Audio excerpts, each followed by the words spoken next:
So that's your job. And your job is to be willing to die. You're a soldier, man. You're so on the front line. You've gone too far to turn back. If you went and hid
Hey everybody, just had some technical difficulties. This is Brother Ron, your brother with the Moses.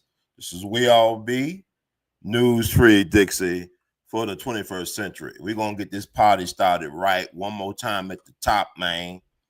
The devil is a liar, and my pants are not on fire. Can you dig it, baby? We're going to do this right. Black at the top, man. Have no fear. Brother Ron and We All Be is here. This is just, things happen. For every setback, there's a comeback, Jack. Never forget that. We love y'all madly. We're going to start this thing back right. I had this issue before, but all that means is it's going to be an instant classic. That's your job. And your job is to be willing to die. You're a soldier, man. You're so on the front line. You've gone too far to turn back. If you went and hid in a basement for 6 weeks, people all over the world would think the government had killed you. So you have to understand your obligation, what the universe have gave you. And so just want you to know. Man, I looked at that smile on your face just now. And the first time I ever wished I was a photographer to take that picture and let the world see that honesty and that integrity. And know some of the things I know, how you'll drive all over the country to chase us down. It's like a stalker, though. You hear me? Yes, sir. Chase us down. Okay? I do feel like I have an obligation for people. I mean, it's bigger than me. Yeah, no. Yeah. But no, being business, you can't see it. It was business to Trump. He saw nothing. All right. Okay? Well, I just saw it, that smile. Okay. And so again, I just say, man, I thank you. I look at Kathy Hughes, what she's able to do with that children. I look at Carl Nelson, the Joe Madisons. Some can go further than others because some got leeway. But I just say, man, to sit here, my birthday, it's a weekend. Thank you for contributing to my birthday. All I say is thank you. move so fast. I don't know if you're married. I don't know if you're a family. I don't know if you're a wife. But when we get on here, we bosom friends. Anytime I see you, I stop whatever I'm doing. Hey, my man, how are you? Hey.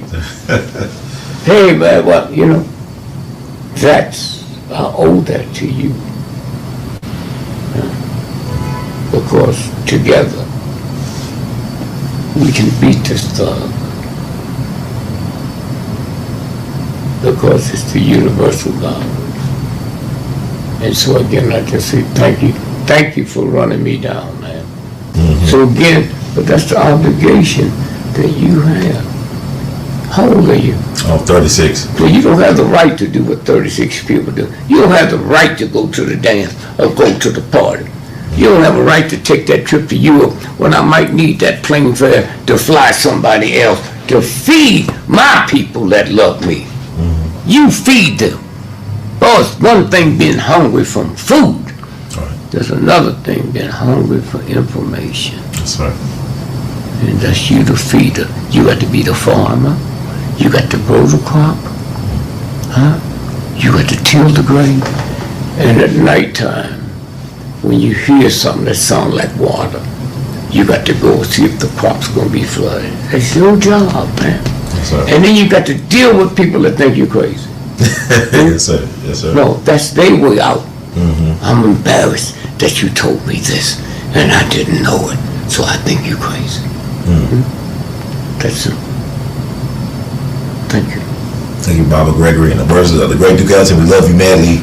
Keep on producing and pushing. Thank you. Yes, sir.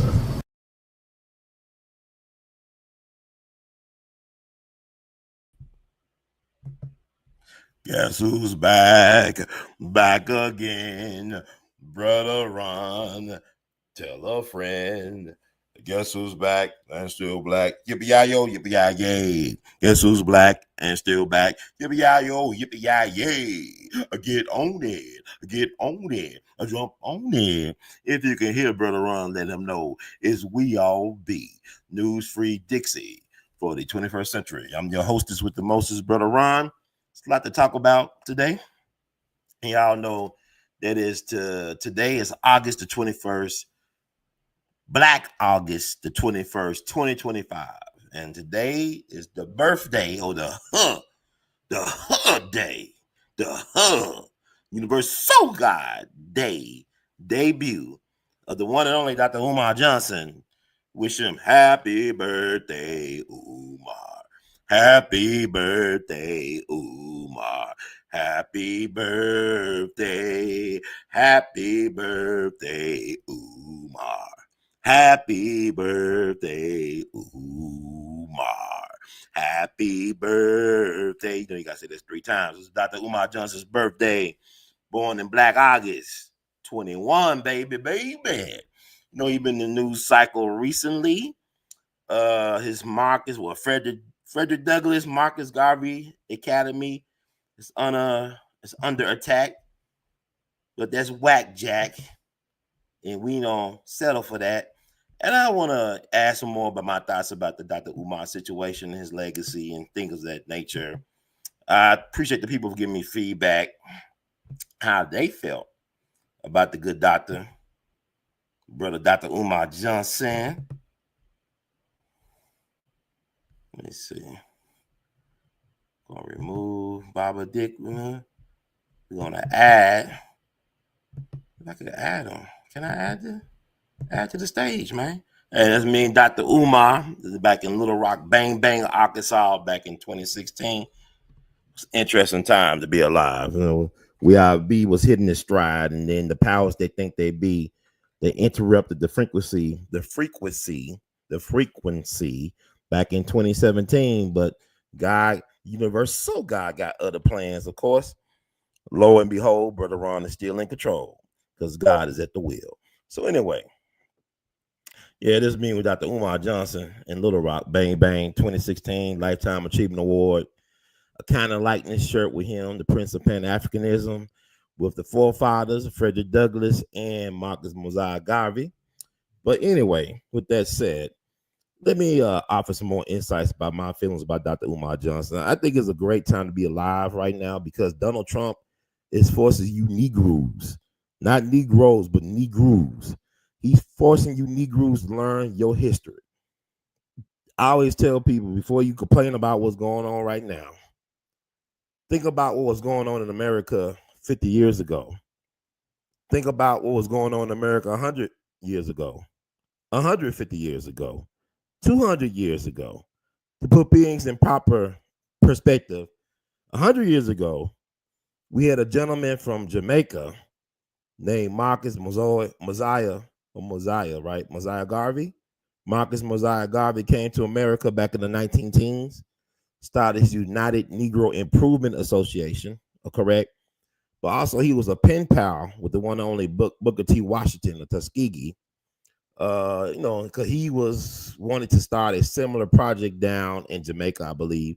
So he will write Booker T. Washington as a correspondent, as a Jegna, somebody that was wise counsel. So when he came to America, by the time Marcus made it over the water, over the pond, Booker T. Washington was a righteous ancestor. And so Marcus stayed, and he started his United Negro Improvement Association, that movement, Black Star Line, trying to send black folks back to Africa. See, Dr. Umar Johnson, for better or for worse, is our version of Marcus Mosiah Garvey. Marcus Mosiah Garvey wanted to, he had a Black Star Line, right? A fleet of ships to send black folks back to Africa, black American natives back to the so-called motherland, right? He never went to Africa. How many of y'all knew that Marcus Garvey never stepped foot on Mother Africa soil? He never went to Africa, but he sent some folks to Africa. Dr. Umar Johnson promises to build a boarding school for black boys to teach them about, being proud black African, Pan-Africanist stuff. He got the buildings in Wilmington, Delaware. They're about to be sold off allegedly. Dr. Umar, you could say he never built or created a school that he said he was going to do. But nonetheless, he taught you Negroes on his social media through the Hidden Colors documentaries. He schooled you Negroes. He schooled a lot of you Negroes. A lot of you ungrateful Negroes were schooled by Dr. Umar Johnson. I told you about the mailman theory. I hope y'all can hear me. Let me know out there if y'all can hear me. I know ain't too many people right now, but Brother Ron got an awesome guy, universal guy got an awesome plan for Brother Ron, right? What I'm saying, even though he did not build the so-called physical school, Dr. Umar utilized social media to teach you all about your history, her story, his story. He used social media to teach those things to the people. And I hope I'm coming in loud and clear for you people. I love the people, by the way. I have no animosity towards my people. Sometimes it could be disappointing, but once you realize what we're dealing with as far as spiritual warfare, yeah, it's not so bad. I don't think it's that bad. But yeah, so he used the internet, the World Wide Web as his school. A lot of y'all have benefited from the lectures and interviews of Dr. Umar Johnson. I have, for one, benefited from the lectures and interviews and him utilize social media to get out certain perspectives and concepts and philosophies. Greatly appreciated in his own right. He is a master teacher. I think it's strange that people try to tell the man to kill his dream. You so-called dream killers. Y'all don't tell the white man to kill their oppression over you. Y'all don't tell white people, man, stop. Y'all don't tell the IRS to stop taxing y'all. Y'all don't. It's like it's weird when people, they got this thing about Umar. It triggers people about Umar Johnson. I never gave money to his school program, but I benefited from his teachings, right? I met him back in February 2nd, 2016, I believe, at a lecture he did at University of Tennessee at Knoxville. And I have, he's been very generous with his time of sharing his wisdom and insight with the people. I have seen him support black causes, black institutions, like when he came to Memphis back in 2016. that was the year of Dr. Umar for me. I recorded a lot of this stuff, went to several events. He was invited to Slave Haven. He supported Slave Haven. Shout out to Miss Elaine Turner, Slave Haven, the Lee family. He supported their thing, brought stuff from them. We interviewed Dr. Umar in that setting. He was happy to be among his people and also to invest in his people.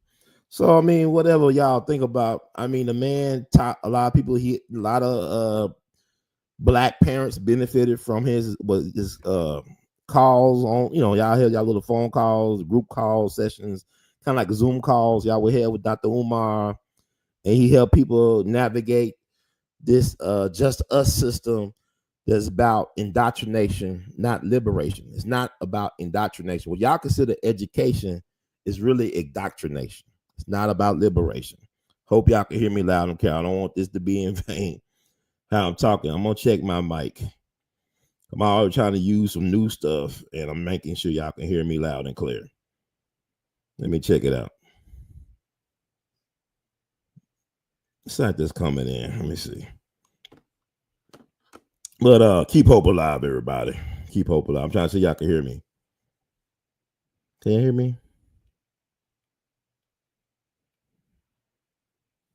Let's see what I gotta do. Yeah, but like Dr. Umar helped a lot of people and stuff, but like Marcus Garvey never been to Africa. Dr. Umar has not built a physical school. But to me, it's about, shifting the mindset of a people, shifting the mentality of a people. God will use interesting people and things. Like they say, a broke clock can be right twice a day.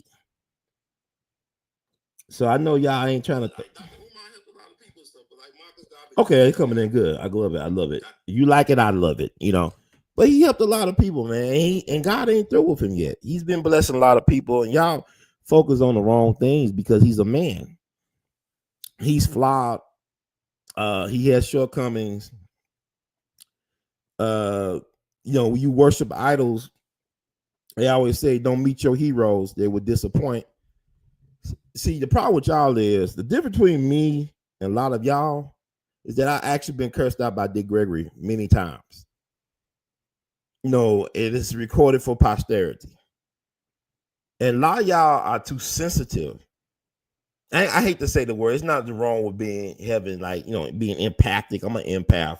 What I'm saying is, y'all throw away the baby with the bathwater. Y'all was just like, because I was upset because this person triggered me.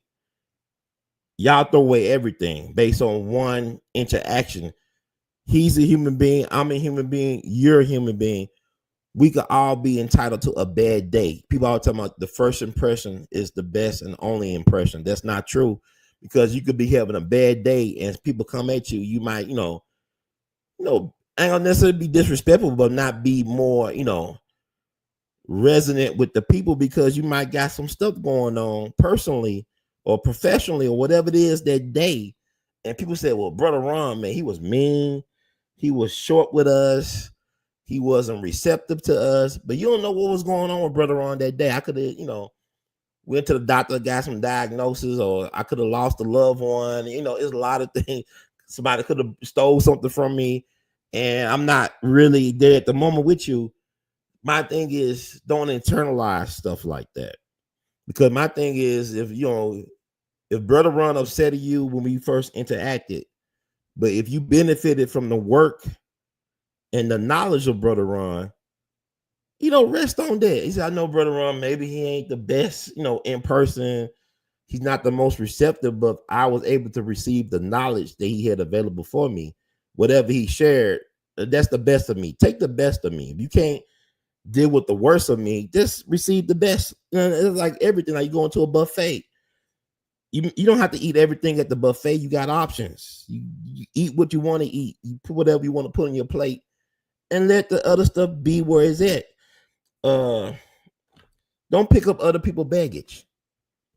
If it ain't your baggage, leave it where it is. Don't carry nobody else's baggage. All right. Don't, people gonna project, that's their business. But with Dr. Umar, I think he did more good than harm, and God ain't through with him. You understand? God ain't through with Dr. Umar.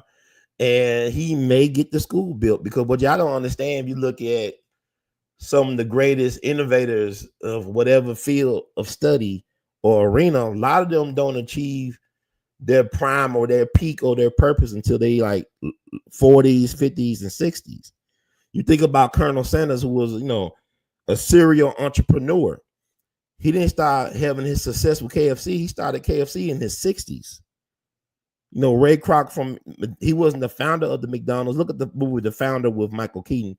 Did a hell of a job playing Ray Kroc, the guy who made McDonald's one of the most recognizable business brands in the whole world, one of the most successful, if not the most successful restaurant franchise in the world.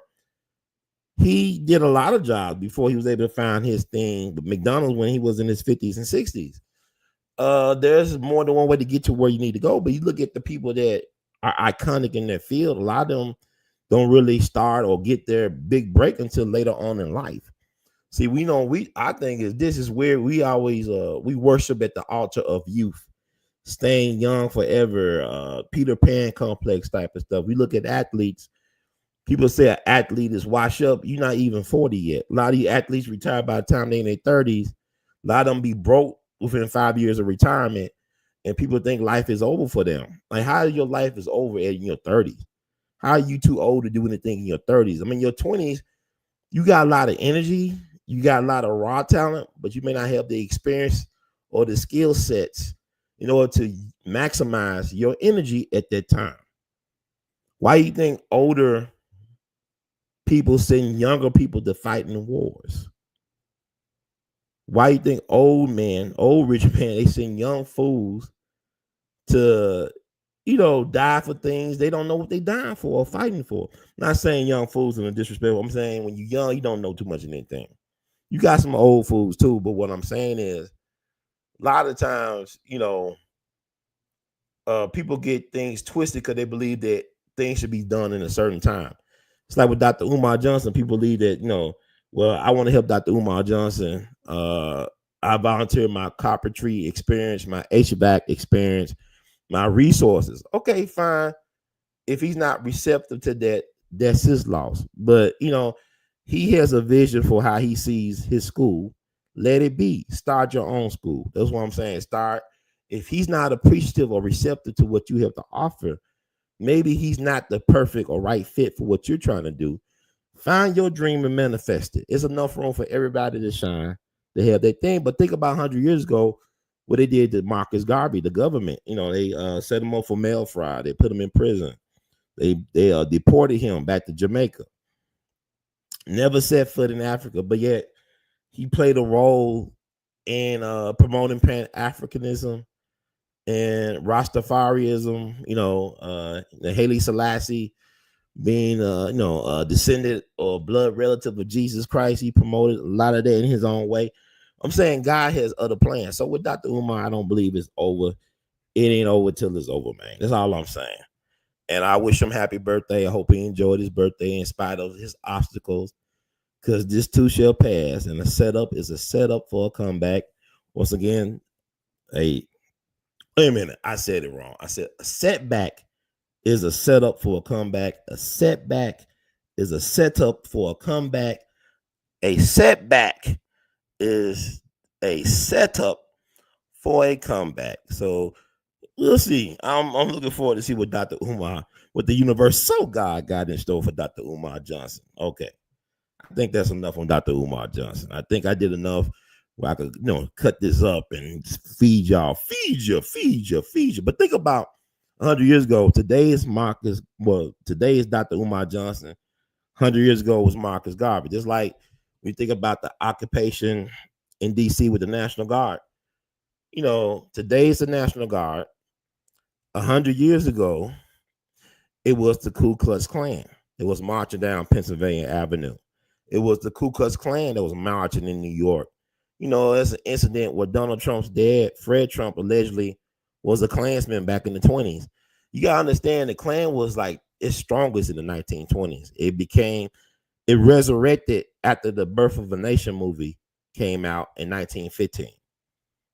and it got started back up in Stone Mountain, Georgia, and it spread. And the biggest Klan state in the Union was not Mississippi or Alabama or Texas or whatever you think the Deep South is. It actually was Indiana, so-called Hoosier state, was the biggest Klan state in the nation. You had the governor, mayors, police chiefs, all types of powerful politicians and people, public servants were Klansmen. And they would march and parades, and people know who they were. Matter of fact, a very powerful U.S. senator from Alabama, Hugo Black, was a Klan person, and he actually was a major voice in the Brown v. Board decision back in the 50s when he was a Supreme Court justice, and he apologized for being in the Klan later on because he saw the error of his ways. Amazing grace. So he saw the error of his ways. So he told, he basically joined the Klan for political purposes because the Klan was more powerful really than a Democrat or Republican back in the day. Because both were in the Klan. The Klan was started by Democrats, but in America is as American as apple or cherry pie. So with that said, yeah, man, I mean, it's complex. But even Marcus Garvey, he dealt with the Klan. They were allies or supporters. Politics made for strange bedfellows, but also you have Elijah Muhammad, the Honorable Elijah Muhammad. He dealt with the Klan in terms of real estate. He brought real estate from the Klan, I believe, from his homeland of Georgia. He brought real estate from the Klan. He did dealings. I mean, he had George Lincoln Rockwell, the founder of the American Nazi Party. He allowed him to speak at Nation of Islam functions and whatever, be distinguished guests at Nation of Islam. You got pictures of George Lincoln Rockwell, the American Nazi, at these Nation of Islam events. Malcolm didn't really care too much about him per se, but Malcolm, for example, he was interviewed by Planned Parenthood. Yes, they're Planned Parenthood. They asked him basically, how could they promote what they was doing to the black community? What was the best way to get into the black community to promote what they're promoting? Margaret Sanger was a Klanswoman. I mean, she talked to Klan ladies about Planned Parenthood, which is like Planned systemic genocide, maybe, I don't know. Dr. King got a Margaret Sanger Award back in 1966. I believe Coretta Scott King accepted it on his behalf, I believe. But you had the Negro Project with the Planned Parenthood, right? You had distinguished scholars and leaders like Dr. W.E.B. Du Bois, like Dr. Mary McLeod Bethune, some of my greatest black iconic figures who were collaborating with Planned Parenthood, how to promote Planned Parenthood in the so-called black community. Because you had, black elitists that didn't want certain type of black folks to reproduce as well. It's people that I respect in the mind that was in on this thing. Just like with y'all talking about Donald Trump and the black folks that voted for Donald Trump. Well, over 100 years ago, the black elites and black people voted for Woodrow Wilson. They promoted Woodrow Wilson like he was the second coming of Abraham Lincoln. And black folks, he got the black vote. Because like Joe Biden said, if you don't vote Democrat, you ain't black. So black folks voted in droves for Woodrow Wilson, who was a white supremacist. He was just a racist. A lot of racists are not white supremacists. See, what y'all don't understand is that racism is the system. White supremacy is the religion. Racism is the system. White supremacy is the religion. All white folks are not white supremacists. You got some black people that are white supremacists. It's a religion. Like you got black Mormons. You know how the Mormons disrespected black people. You hear black. I think Gladys Knight is a black Mormon, right? Church of Latter-day Saints. Look at the Mormons had a civil war with the American government before the American Civil War happened. They had one out west. That's how they got Utah. They fought a civil war with American government with the first gay president. It wasn't Barack Obama. The first gay president was James Buchanan and people may want to argue that he wasn't, but read a letter he wrote allegedly to a woman, one of his dearest friends, about one of his love, this guy that he had so much love for, his bromance, is like suspect bromance with one of his ambassadors, whatever, who was a U.S. senator, something like Rufus King or something. I can't think of his name. Look that stuff up. The letter he wrote about that man, about how he had to settle for an old maid to take care of him and wipe his assets. That he really was desiring this other guy, U.S. senator, who became a diplomat, ambassador, whatever. Anyway, yeah, that was fought before the Civil War. The Mormons took on the American government. Then you got to think about the Mormons are interesting because their founder, I believe his name was John Smith, he was lynched. This was a white man that was lynched for his religious beliefs. So the Mormons were treated like Negroes. They got pushed further out west. I can look all this up. It's interesting. The Mormon, like Howard Hughes used the Mormon Mafia. The Mormon Mafia took over Howard Hughes's multi-billion-dollar empire out in Las Vegas. They brought up all those casinos and hotels and stuff. His Mormon Mafia.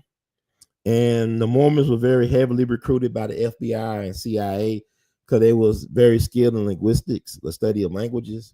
So they very cerebral. And anyway, I'm getting off track. Let me get back. But with that said, there's so much history that we don't know about. That is, it can't be erased. It's just get hidden and uncovered again.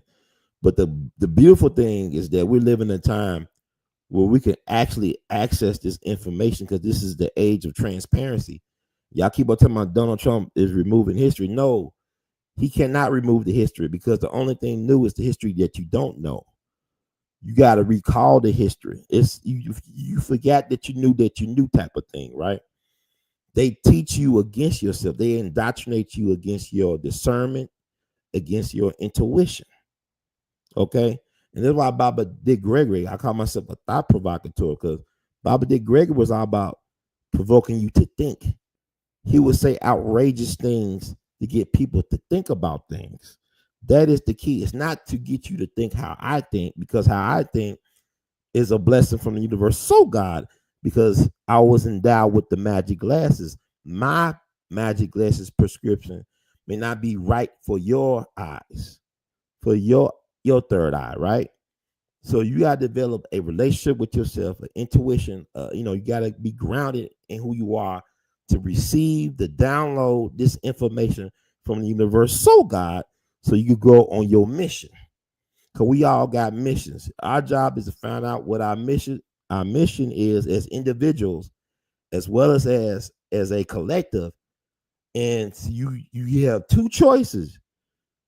You can honor your mission by any means necessary, or you can betray your mission by any means necessary, but realize that you cannot acknowledge it. You can't, you cannot say I was not told. Universal God always sends warnings.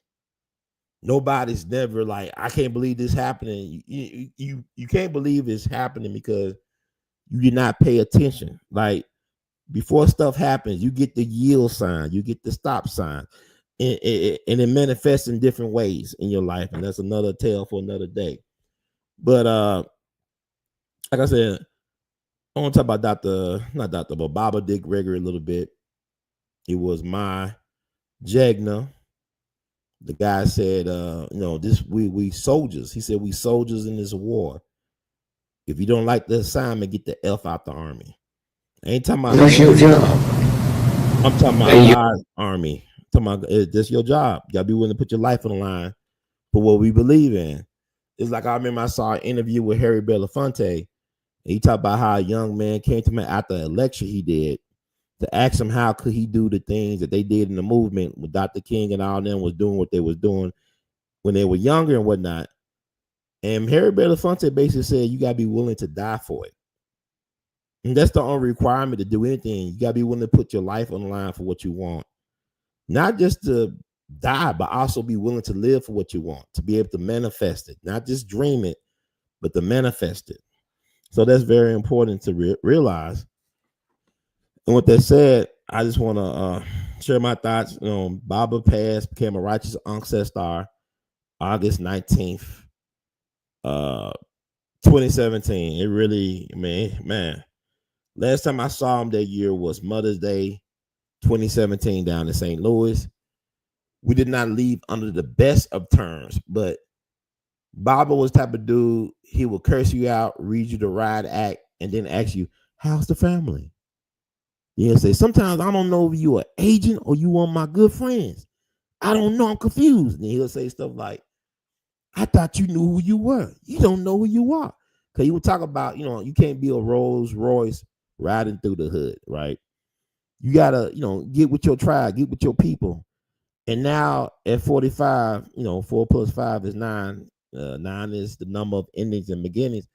I understand that better now because my time is not like it was. Like in this video, I'll catch him. I was 36 years old. 3 plus 6 is 9.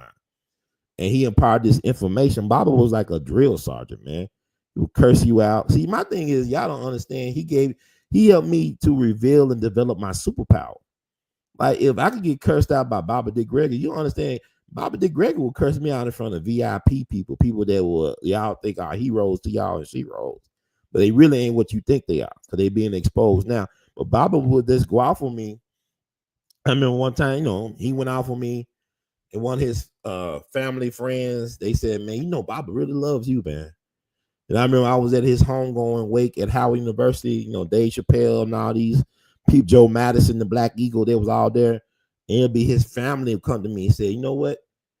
When he cursed you out, it was like he cursed us out. That's how he used to curse us out. But the only difference is that you recorded it. We didn't record it, but he would go off on his family like that. He had a tough love thing. And it's not about he hated you because he would as soon as he'll curse you out and be mad, it's like, next moment it never happened.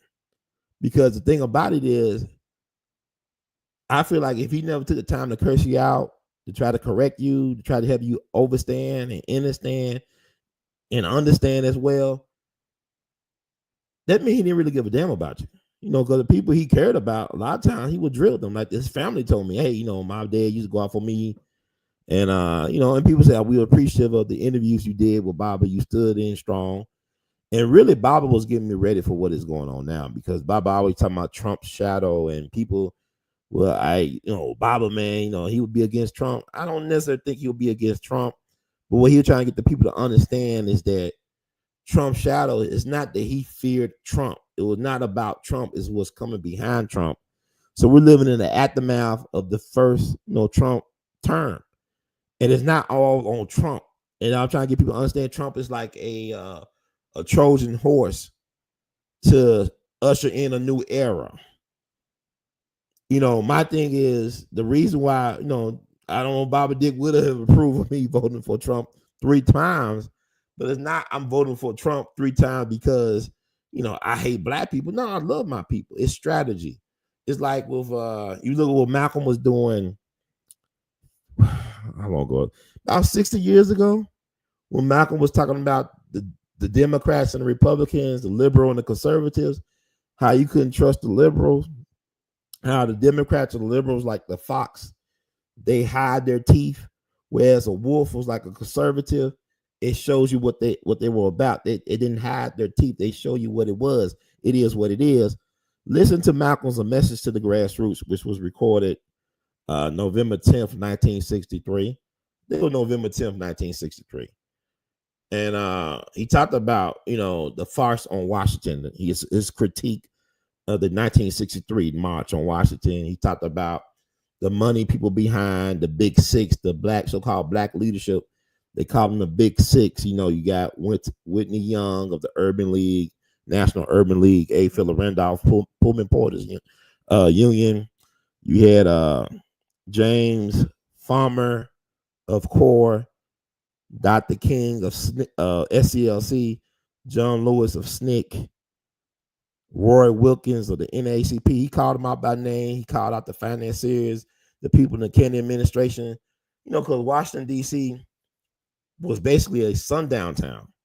You know, Washington, D.C. is in the South. It's below the Mason-Dixon line or whatever. So it was a sundown town. So they agreed that all these Negroes and stuff will be out of Washington, D.C. by sundown. That was the agreement, right? And it was like even like a protest march. It was a parade. It was a picnic. It was about increasing the minimum wage. I think that what the march was about. It was named about liberation. And Dr. King talking about he had a dream, right? So I mean, we don't all this history, but Malcolm broke it down in that speech. If you're gonna listen to any Malcolm speech, please listen to the Message to the Grassroots. That's a very powerful commentary. And I hope y'all can hear me out there. That's very important. But I want to talk about Baba Dick Gregory some more. I had a tribute.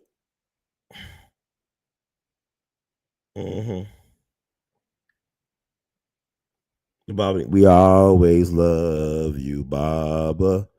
We always love you, Baba. I just want. Okay. Let me see something. Should I get this? We all be news free Dixie for the 21st century. Time going by fast. I'm get through it within 2 hours. It's gonna be under 2 hours probably. I just want to get in the habit of doing these shows again because I'm not gonna let these people run me off. Because Bobby Dick Gregory said, "Do you know who you are?" He didn't invest all these hours with me, cursing me out, and giving me all this information to give to you all for me to quit. And I had a Jegna, Dr. Emmett Price, one of my college professors. He said, "Ron, the only way you can fail at that you can fail at anything is if you stop. If you quit. If you quit, that's the only way you can fail. Even when you die, you're not so-called achieve or accomplish. Your energy does not die with you. It gets transferred. The movement continue. Bury the man and continue to plan. So this is where I'm at in my life right now. And this is We All Be. News free Dixie for the 21st century. I'm just trying to find. Woo. So much trouble in the world, baby. But I just want to bless y'all what I've been seeing with my magic glasses. Do you see what I see? Probably not. Because I'm different. I'm different. Yeah, I'm different. I'm different. I'm different, boy. God bless me. And God is blessing y'all. You can hear the words come out of my mouth. I'm trying to slow down. Slow it down a little bit. I know I talk fast. You understand the words come out of my mouth? I hope you do. It's gonna get a lot of replay later on because God about to bless me because I'm blessing y'all. That's how that stuff works, y'all. Yeah, I'll get my Baba tribute. Baba tribute on.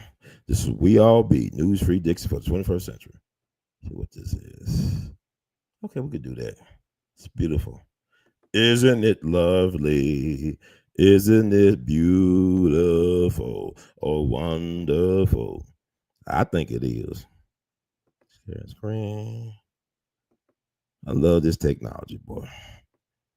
Okay, it's our first picture, first meet and greet. Back in the summer of 2012 at the Sankofa bookstore near Howard University. A great place where Black minds meet. And you got a good cup of coffee. So stop by. I think the Sankofa bookstore is still around. So it was actually our first time meeting in the physical. So I want to just have that up there as I read about Baba, man. Because this is my salute to a real soldier. Dick Gregory is a no-limit soldier. I thought I told you, get your life right. I thought I told you, get your life right. Me and Dick against the nation. Recording while we conversating. Because niggas died over information. Human salvation lies in the hands of the creatively maladjusted. That's MLK. The free man is the man with no fears. Baba Dick Gregory, Sunrise, October 12th, 1932. Sunset, August 19th, 2017. That's Black August 19th, 2017. Black August 19th, 2025 marks 8 years, y'all. I can't believe it's been 8 years. It's been 8 years since my Jegna, Richard Claston Gregory, aka Baba Dick, made his transition into a righteous ancestor. 2025 got Baba looking like an Old Testament prophet right now. Niggas laughed at him in the physical form, but they fear his assets in the spiritual one. Somewhere. Donald Trump, aka Agent Orange, aka MAGA 45, may have been the last, or I guess MAGA 47 now, may have been the last legitimate president under the current U.S. Constitution and to the republic for which it stands. And there may be no damn U.S. press election this year, man. Well, it's not going to be this year because it's 2025, whatever. A demonic entity with the first name Marshall and the last name Law has entered the chat and may be running the Matrix soon this fall. Hell, we are probably in World War III by another name right now. Something to think about. I got this cowboy head on.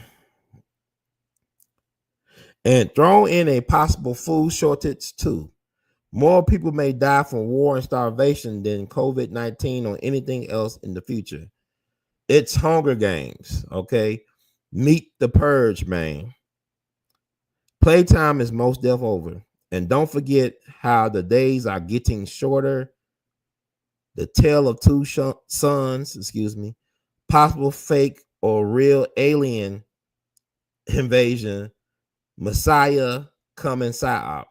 The only real conspiracy is the one that tells the masses that there are no conspiracies. All right. Thanks to the righteous ancestor Baba for making me Dick hard and Gregory strong. See how it works? We love you madly, man. Ronald says Baba's chosen. Okay. So you see, there's a lot going on right now in the world today. So much trouble in the world. Can't nobody feel your pain. Okay. Let us explain. But also, let me do this.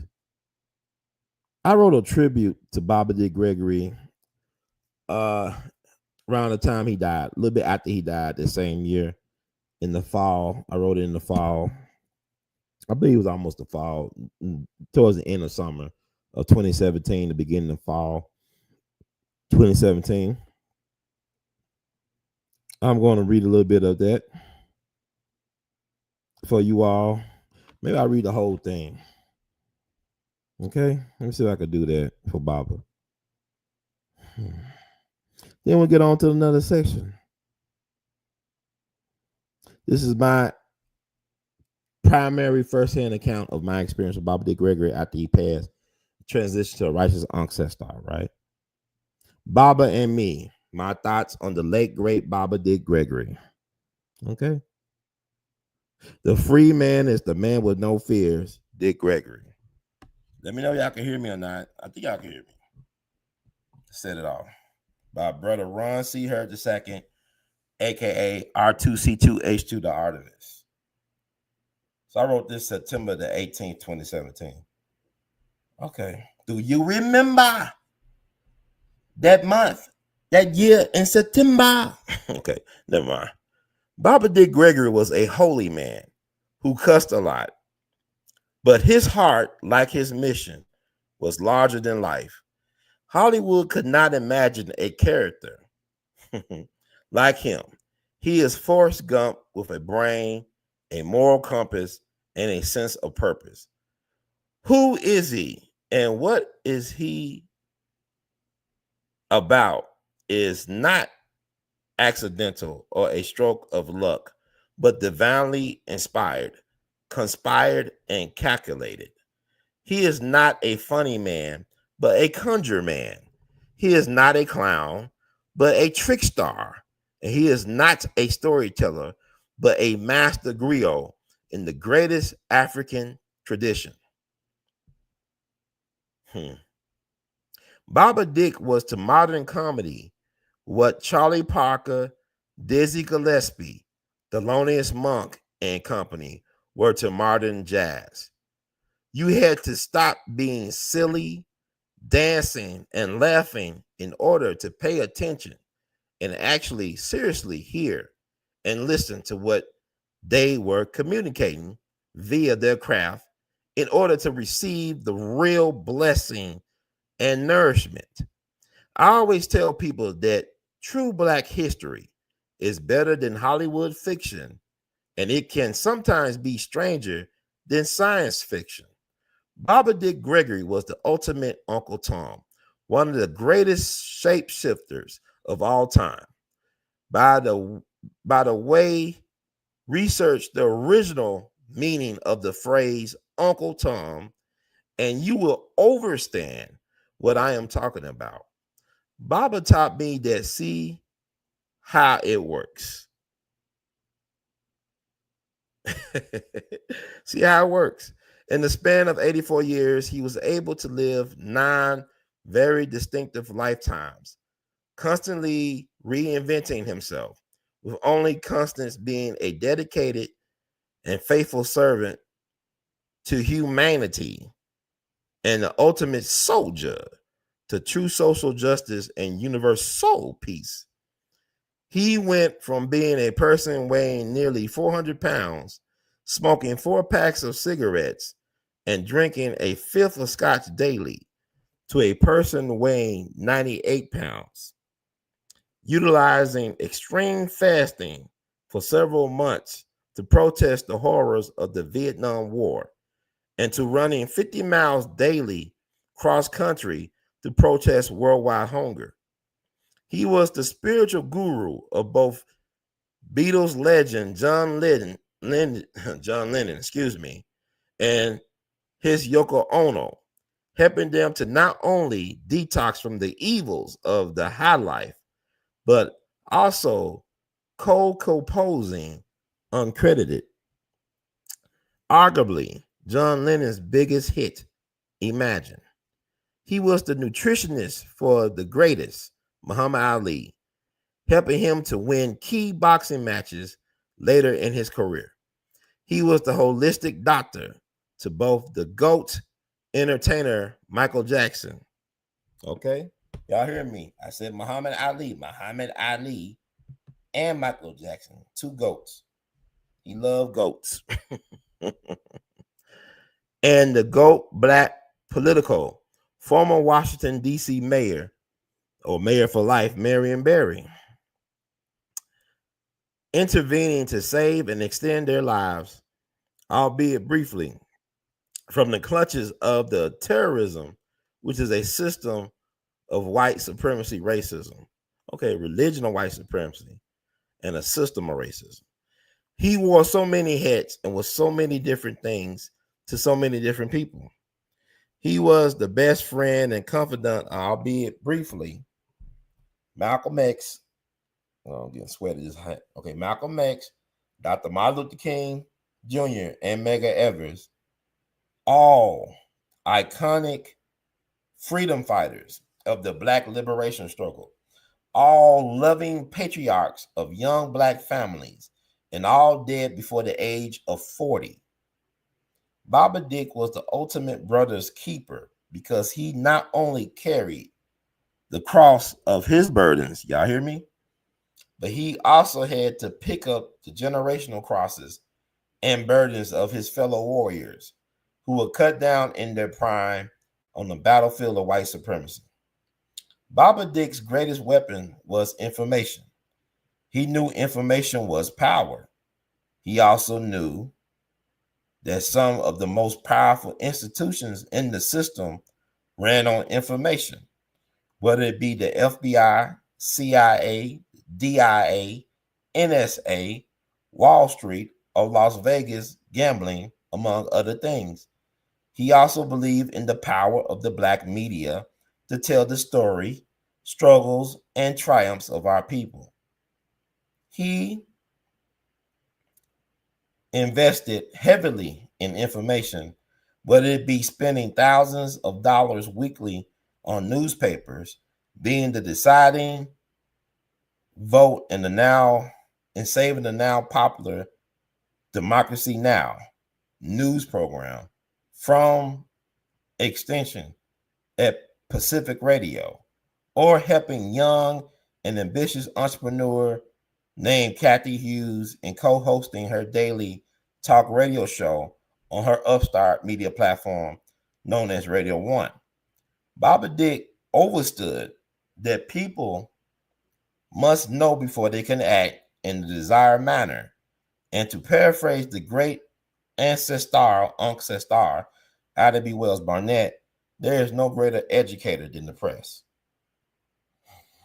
Well, I wrote a love letter to Baba Dick. All this stuff, right? What I love about Baba Dick was his ability to embrace the new technology or technological phenomena known as social media to effectively leverage and amplify his message of universal truth, social just us, history, health, and lovability. Okay? He told me on several occasions that the wonders of alternative media platforms like mine in particular, and the internet in general, has allowed him to be bigger now than he ever was 50 years ago. I often find that hard to grasp when you consider that he was once one of the highest paid entertainers, at one point making more money annually than Frank Sinatra, and the first Black person to ever run for president of the United States. Mind you, unlike Shirley Chisholm, Reverend Jesse Jackson, or Barack Obama, he did not have to go the primary voting route of a Democratic or Republican candidate, but he rather ran as an independent write-in candidate. You understand? Baba just went straight no chaser. He went straight to the source. Effectively garnering both a large number of votes. According to the Wall Street Journal, Baba Dick Gregory allegedly won Pennsylvania with 9 million votes, but it was later retracted by the powers that be, or think they be, and attributed to a rare computer glitch in the voting system. Yeah, right. And attention for his cause. So they even had, this is 1968, they had voting stuff going on. It's always been like that, folks. With that said, there was an unexpected Baba Dick Gregory Renaissance started in 2013. But first, let me back up. I have known Baba Dick Gregory for 6 years. In 2009, the late great Marcus Jones, a friend and the father of Michael Bell of the Gen 6, suggested back in 2009 that I interviewed Baba Dick. He told me how instrumental he was in keeping him spiritually grounded and encouraged as he and others led the fight to exonerate his son and the 5 other African or Black American natives who were males who were targets of a just us system bent on emasculating, genociding, and destroying the lives and potential of Black folks. He gave me Baba Dick's phone number to his home in Plymouth, Massachusetts. I called, I remember this, and a female, I think, who was Baba Dick's wife, the beautiful Sister Lillian, answered the phone and told me to fax my interview request. Simple request. After all, I was sitting in my car at FedEx Kinko's in Memphis when I made that call. However, it took me 2 years to fax that request. I do not really know why it took me so long to do so. Before I finally did, I had to do some research on my potential subject. I went to my local library to check out Baba Dick Gregory's classic autobiography, Naga. Finally, I made the call again and faxed my request, and it changed my life. February the 9th, 2011 was the first of many times that I interviewed Baba Dick Gregory. The first interview was live for my podcast, We All Be Radio, in prime time on Blog Talk Radio. Hundreds of listeners anticipating his every word, as well as hundreds of callers waiting to join the conversation. It was truly surreal for me. Okay. I promise I ain't gonna bore y'all too much longer. But the real second act, right? The real second act, or maybe ninth act for D. Dick Gregory Renaissance began when I released the movie review heard around the world.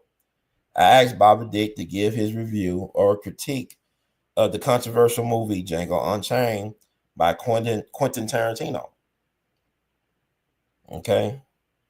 Bobby Dick, in true form, said that he thoroughly enjoyed it and that it freed him. He also put the film in historical context, stating that the Django character was inspired by the real historical figure known as Dangerfield Newby, one of John Brown's Black Raiders at Harper's Ferry back on October 16, 1859. Among the first to die at Harper's Ferry in what is now known as West Virginia, after Dangerfield was killed, on his person a letter was found from his wife telling him to rescue her from slavery, which was a major theme in the movie.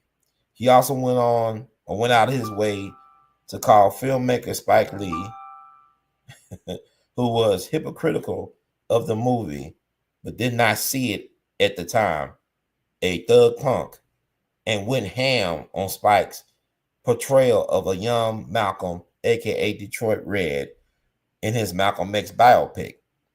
Once I uploaded it on my YouTube channel, it immediately went viral.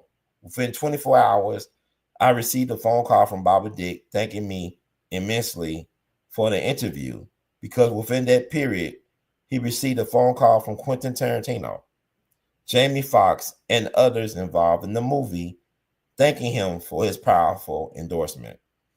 I also started to receive phone calls, emails, and text messages from around the country and the world requesting an interview, sometimes a joint interview with Baba and me, but I already knew who they really wanted.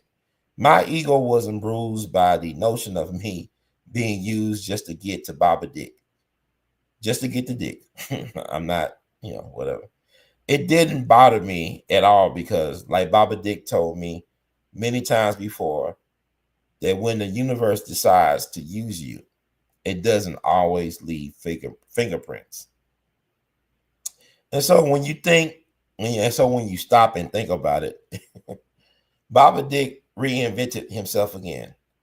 The creative genius and universal phenomenon known as Baba Dick Gregory was reintroduced to a new generation of younger fans and people yearning for information from a credible and venerable elder in every sense of the word. I could go on and on, but I will save the rest for a book, perhaps. Baba Dick Gregory was truly, in the words of the great Duke Ellington, beyond category. Many thanks to the Creator for manifesting a true original in every sense of the word. And I believe it is safe to say that there was none before him and there will be none like him ever again. See how it works. Okay, so that was my tribute to Baba Dick Gregory. I wrote it for a magazine. I guess my rough draft of what's going to be the story that I'm going to tell for posterity, I guess. But I just wanted to share that because people ask me, do I miss Baba Dick Gregory? I don't really miss him because he's always with me, man. Like a lot of people that we think are dead, their energy is around us. We can access their energy. Baba Dick be sending reminders. Like he'll send me people that will say his phrases that he would say to me, would tell me. I said, man, you sound like Baba Dick Gregory. He said, who is Baba Dick Gregory? I said, he would say that to me, what you just said to me. Or like in a movie, it'd be some movie out of some random movie and somebody mentioned Dick Gregory. Something like that. It'd be weird, like, or he might appear in somebody's movie or whatever. It's just amazing how God works when you are tapped in. So what people don't understand is that he anointed me as the feeder, man. Like, I'm the feeder. I'm the guy who waited 12, 13 hours in the hotel lobby in NYC. Security thought I was weird. They're like, why is this dude in this lobby for like 10 plus hours? And I remember I had my head down, just doing, and I saw somebody's feet that I was familiar with. Hey, brother, run. He'll get my attention. And we had a late night dinner at the bodega around the corner from the hotel. We got our food. And what's interesting, people think about, Dick is a health guru and stuff like that. But that night, Dick Gregory got him some tuna and some bologna. Y'all be surprised. Dick ate bologna? Yeah, he ate bologna. He came from St. Louis. He from the hood. Yeah, he ate some bologna. He ate birthday cake too. Charles Lloyd had something. The great jazz saxophonist Charles Lloyd had a birthday celebration at the Kennedy Center. I took Charles Lloyd. He's from Memphis. Look up Charles Lloyd. He's one of the all-time jazz greats. He loved catfish, so I actually treated him to a catfish lunch with him and his wife. And he talked about the time that Dick Gregory came to his birthday celebration at the Kennedy Center. He talked about how Dick Gregory ate a big piece of cake. And I told Dick about this. Dick said, yeah, so what? Yeah, I did it. He didn't run away. I ate some cake. I mean, in his 80s, come on, man. Dick earned that cake, man. He been through hell. But anyway, yeah, he got him some bologna and some tuna, whatever. And I got what I got. I think it was like some type of pasta thing. I remember them young cats, man, when they figured out who that was in that bodega, they lost their minds. I mean, in a good way. They didn't go, they was like, wow, this is Baba Dick Gregory. He was young black men, young black males, and they honored the elder, man. It's like around midnight, and they knew who Baba Dick Gregory was. I remember one of them guys followed us out the bodega as we were walking to the hotel. We were talking. Dude kept on trying to get Baba Dick Gregory attention. Baba said, hey, man, I told you that we on our way for a late dinner, huh? And you interrupt me while I'm talking to my friend, huh?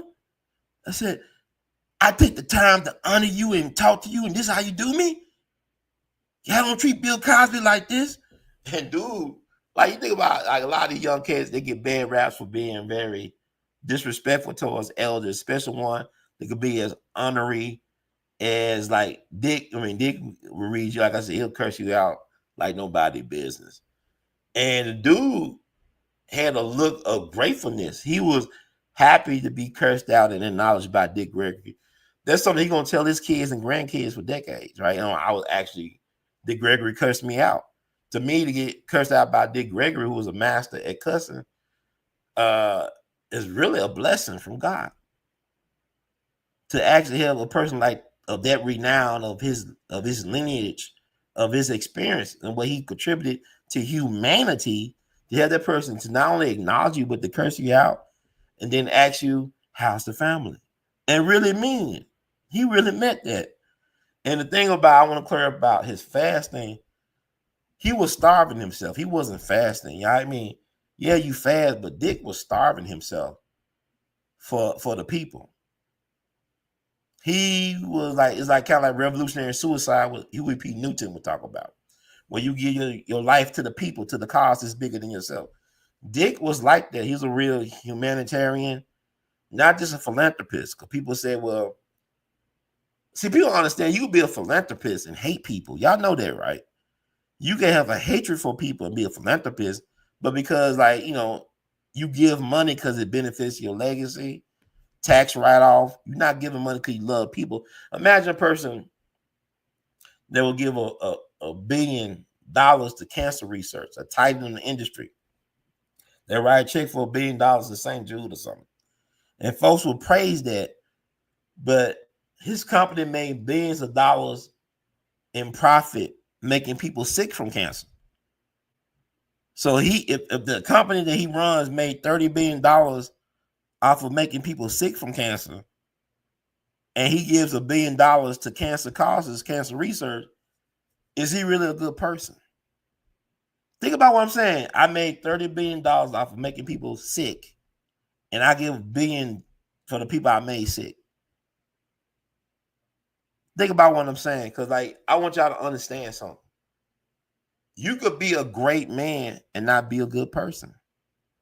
history shows us that there's a lot of great people who are not good people. Greatness in terms of what they was able to accomplish while they was here. And they may not be good because the pain they inflicted in the process of accomplishing what they accomplished. So it's possible to be a great person. And you just use your imagination. Think of anybody. It could be a great person, but it was a horrible human being. But they're great. But to be a good person is something else.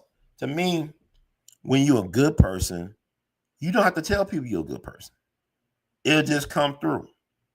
You understand? Like, don't tell me you're a Christian. Show me you're a Christian. By the way you move, how you act, how you, whatever you do. You don't have to tell me you're a Christian by if I'm watching you in action and I'm looking at you, what you represent. Just like being a good person. I don't have to tell them about I'm a good person. If people mess with me, I mean, it's interesting how the world works, and even in nature, you got some animals that can discern your aura or whatever you're giving off. Because I wasn't the biggest fan of dogs growing up. I actually was attacked by a dog as I was delivering food back in 2019. And I think Nipsey Hussle saved my life along with God. And I talked about that in a video. Nipsey Hussle, right after Nipsey Hussle got killed in LA.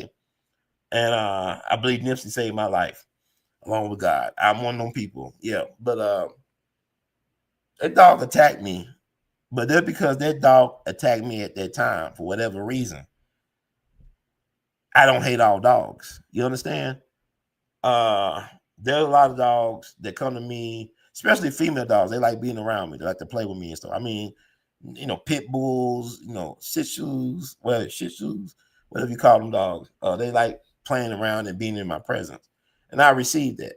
So that's interesting. But I think because I'm more in tune with myself than I have ever been in my life, because I've been through some challenges recently, and I'm 45, and I've been through some stuff. I say, like they say, well, youth is wasted on the young. When you're young, you don't really know what's going on, right? You got a lot of energy, got a lot of calm. You just want to just sit in everywhere. So you don't really know what's going on. But I thank God that I'm 45, for better or for worse, because, man, I look at life differently than I did at 25. And 20 years from now, I'll be 65, God willing. And I'm seeing how people are in their 60s now. And I'm deciding now that if I'm going to live, I'm going to live the life I want to live. Like, if I'm going to do what I'm doing, like stuff like this, I'm going to do it my way. I'm not going to apologize for it. I'm going to embrace the journey. I'm going to let go and let God do what God does. But in the meantime, I want to live the most authentic life I can live by any means necessary. And I mean that. Thank you, brother, for the donation. I think A.L.L did, or A.L.L did. I appreciate it. You listening. I know people can receive this, but yeah. Baba D. Gregory, thank you. Thank you for your contribution, man. Even from beyond the grave, man, you blessing me. You have protected me. You have saw fit that I don't forget the mission, man. And thank you for sending reminders to people, places, things, songs, whatever. Appreciate you so much. We're going to finish this mission. Know what that said? I hope y'all enjoying this. I'll try. I ain't gonna hold y'all too much longer. Yeah, Joseph Smith, thank you, Spirit Just There, the founder of the Church of Latter-day Saints. He was lynched. He was a lynching victim. He was like, they lynched him. He was a white man. And I see Spirit Just, Brother Tyrone, thank you so much, man. You be cracking me. I gotta look at more of your stuff on Facebook, man. Are you making those cartoons on Facebook, dude? I love that stuff. I gotta look at more of your stuff. It's interesting, man. Like I said, a lot of things hit differently when I turn, in my 40s now. Like this Father's Day was weird for me. Like, I don't have kids right now. I don't mind. I want kids. I don't have no problem with kids, but I'm saying it just hit different for me, man. Like, you get older and stuff. You've been through some stuff. Stuff start clicking different because I know Sister Mama Colette out in St. Louis. She's a good sister. I don't know if she's still around now. She was an elder back then, but she did a poem about Malcolm, when she was a younger woman back in the 1950s, she used to live in New York City. And I guess she lived in Harlem, whatever, got the subway. You see Malcolm talking on the street with 125th Street. Malcolm be up there on that platform thing talking about the white man, the devil, all this other stuff he was talking. He said she would listen to him many times, getting off the subway, getting onto the subway. And she would just be dismissive of him. Like, why is this dude talking this stuff? Why is he, every time I see him, he's always talking this and that. And then she said one day she had an event that traumatized her. Something that happened to her. She had an epiphany while being traumatized. And when she got out the subway and heard Malcolm that time, everything clicked. Everything came together. Right? So my thing is this, and Malcolm was a Taurus like me, and we don't know when to quit. And thank God for Tauruses, because we help manifest everybody else stuff on the zodiac. We to manifest our case in point. Dr. King was a Capricorn, so he was born to lead, I guess. But his woman was a Taurus. So when he died, a lot of people told Coretta, bury whatever you had of Martin with him. And Coretta said, hell no, he didn't die for nothing. I'm working on his legacy. Because it's like Osiris was resurrected by his wife Isis, right? So Dr. King was Osiris, his wife was Isis. She resurrected his legacy. So my thing, like even with Dr. Umar Johnson, y'all can't say he don't love the sisters. He actually do love the sisters, because the women that bring him down and exposing him, whether it be the country stripper from 10 years ago and his sister from Kansas City, they black women. So he do love the sisters. He got a certain type of sister that he love. But what he don't have is a woman that can hold him down, his legacy, even when he's in the ground. You need a sister that's gonna hold down his legacy. And that's one thing that Dr. King had in Coretta. I'm not talking about, y'all want to talk about Dr. King's person. Like, I don't know. I wasn't there. I heard things. I talked to people that knew him well. It doesn't really matter. Coretta was the right woman. One of the best decisions he made was to marry Coretta. And look what she did for his legacy. National holiday, federal holiday, King Center, Dr. King, whatever version Dr. King is out there, she even helped collect this intellectual property the best she could, like stuff she could gather, speeches and stuff like this. And she was able to, leave some resources behind for his kids and grandkid. And he only got one grandchild, which is interesting. But he had the right woman. So where is Umar's Coretta? And I'm not even judging him on that, but even you look at Frederick Douglass, one of his descendants, or one that he's descended from, or whatever, one of the answers like Frederick Douglass, Marcus Garvey. Of course, Frederick Douglass not descended from Dr. Umar Johnson, but I'm saying, I'm the descendant. So he's descended from that lineage, or whatever type of way he's related to Frederick Douglass. Frederick Douglass married the right women. The black woman gave him his family, gave him his freedom, gave him his foundation. The white woman made sure that he was remembered. Whatever you think about Frederick Douglass marrying a white woman, if you look at the pictures of her with Frederick Douglass, she loved that man. She loved the ground that man walked on. She probably was kissing his feet and everything. But it was the black woman that gave him his home, gave him his foundation, helped him get his freedom, helped get his name out. But it's the white woman at the end of his life that made sure that all the things the black woman laid as foundation and all that would not be forgotten. Because she made sure that his home was taken care of after his death. It's a national monument, whatever. Y'all ever been to Frederick Douglass' home in Anacostia, D.C.? If you've never been there, go check it out. It's worth checking out. I went there about 20 years ago. It was amazing to go into his home. It was on a hill. So I guess it's controlled by the National Park Service, but it's in Anacostia.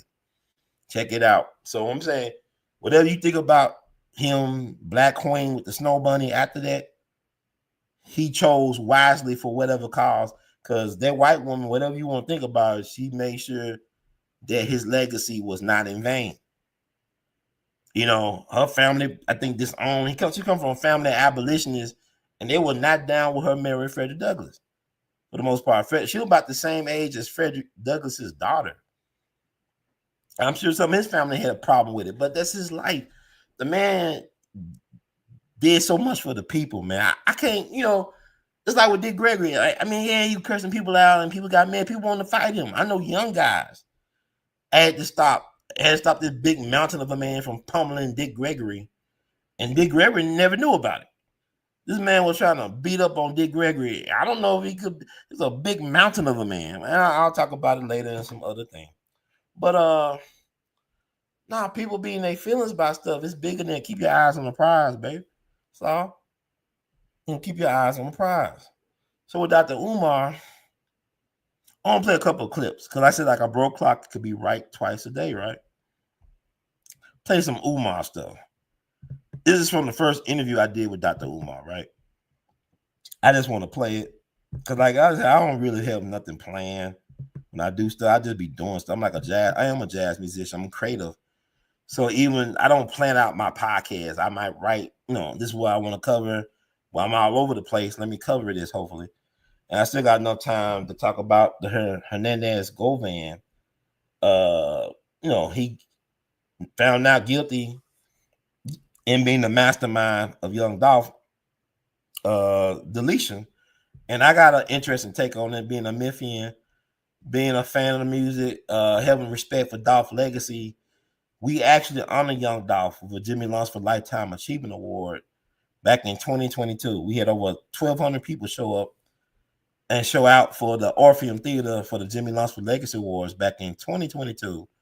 His cousin accepted the award on his behalf. I had a chance to interview his sister to talk about her brother's legacy and what he left behind and his impact. And I want to talk all about that. And before I get out of here, I want to show some Umar stuff. This is from my first interview with Dr. Umar back in February 2016. Little short clips that's available on We All Be TV too right now. But I just want to share some thoughts and some things from him.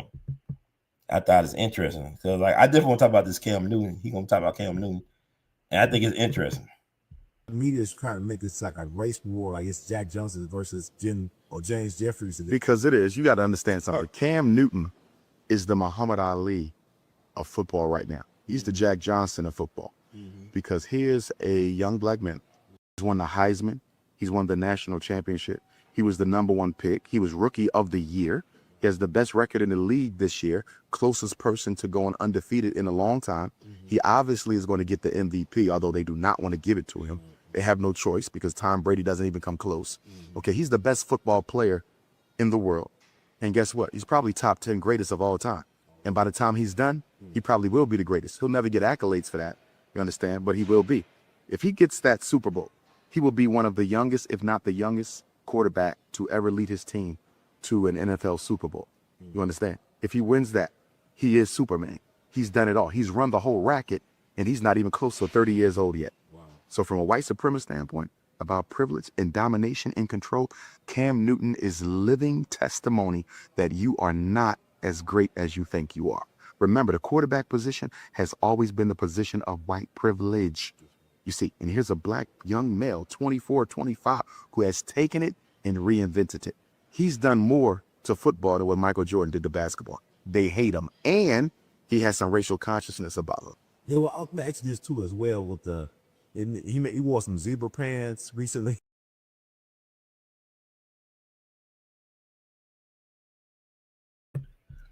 That did not age well, as we all know. Cam Newton. That was 9 years ago, Super Bowl 50, where he faced off with Peyton Manning. Peyton won his second Super Bowl, I think, with the Broncos. It wasn't because of his arm, because Peyton Manning's his arm got busted during the season. And it really was the defense. And Cam didn't even score a touchdown in that Super Bowl, but he was MVP of the year. He was the best football player at the time. So that's 9 years ago. So this did not age well because Cam did not live up. Ain't no way in hell that Cam was more impactful in his sport than Michael Jordan, nor did he live up to the Muhammad Ali thing. There was like a Panther thing during that Super Bowl because Beyonce did her formation, Black Panther tribute. There was also the 50th anniversary year of the forming of the Black Panther Party for self-defense out in Oakland, because you had a Black Panther Party down in Lowndes County, Alabama, with Stokely Carmichael, known as Kwame Ture. So, like, this is important to get all this history out here because a lot of people don't know that. And anyway, let me remove that and play something else from Dr. Umar from my archives from the first interview I did with Dr. Umar. So now I ain't gonna let these people block me from my blessings by blessing y'all. You know, when I bless the people, I get blessed. So I'm not gonna let these folks stop me, wipe my memory from the internets. We're gonna, because y'all told me can't stop, won't stop, and I'm not gonna stop. So I want to play something about what he said about the Oscars. They have consistently, historically, only awarded African people Best Actor or even Supporting Actor awards when they play some of the most disrespectful and demeaning roles imaginable for Black people. You look at Denzel Washington, he had to play a crooked cop before he could win Best Actor. Halle Berry didn't win Best Actor until she played a prostitute. So this is in keeping with it. We see the comedian Monique, she won Best Supporting Actor for that trifling role, played in Precious, stereotypical ghetto mother who didn't care about her child. So they're only interested in awarding Black people when we fulfill the expectations that white people have for us. You cannot be disappointed in white people because they have always been consistent. You can only be disappointed in people who have shown you one type of behavior and then flipped and begin to exhibit a different type of behavior. White people have always been consistent towards Black folks, so you cannot be disappointed. For me, the Oscar problem is not an Oscar with white folk. It's not an issue with white people. It's an issue with Black people. Why do we need their validation, their acceptance, and their approval to feel that we have achieved a certain level of prestige in our positions? Why can't we have our own Black equivalent to the Oscar awards? Why can't we have our own Black equivalent to the NBA, the NFL? The problem is not them. The problem is our need to be validated by them.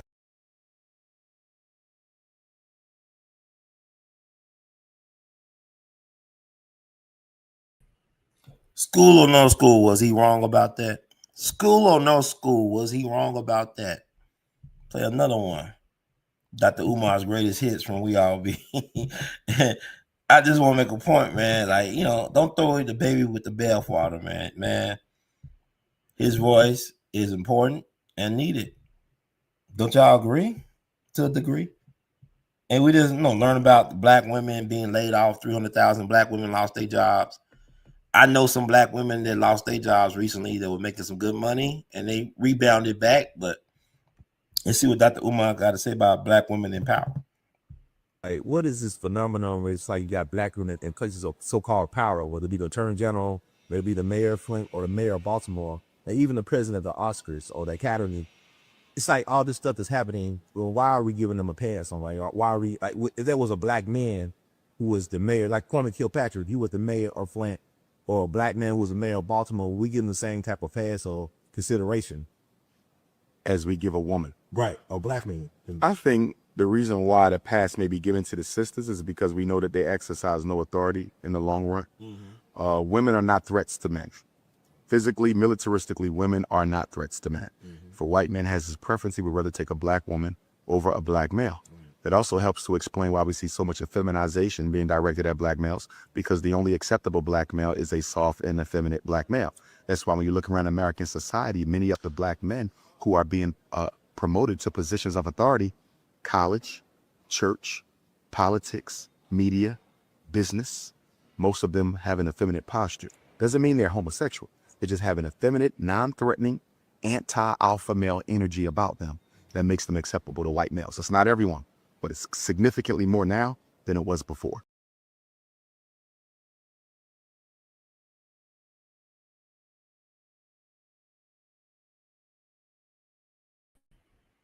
That was an interesting influence. Okay, you said Dr. Umar is a respectable man. The Big Papa Prince and Pan-Africanism is a meme.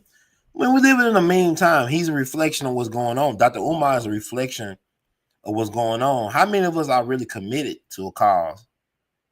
Really committed. We like distractions. Like as a like Julius Caesar said, give them bread and circuses. We're still interested in fantasy football and the next episode of the next little rainbow project, whether it be, P Valley or whatever, BMF. We're not interested in commitment to something that's going to be revolutionary. as a people. And Dr. Umar is the mirror to us. Like, he got great intentions. He's a brilliant scholar. There's no denying that. But in terms of the brick and mortar actuality of manifesting the school, I mean, a lot of us ain't really focused like that. We in a different time. We're too distracted. We're too overwhelmed. Like I tell people all the time, like I talk to music teachers, they talk about how they help talented students, but the problem is they can't get them to practice their instruments. Well, when Charlie Parker when Charlie Parker was practicing 11 to 15 hours a day, when he was practicing 11 to 15 hours a day for 4 years, he didn't have no internet. He didn't have no Pornhub, no social media, no TikTok, no YouTube to distract him. Could you imagine if the so-called founding fathers had all that around? You think they would have been able to write the Declaration of Independence or the Constitution?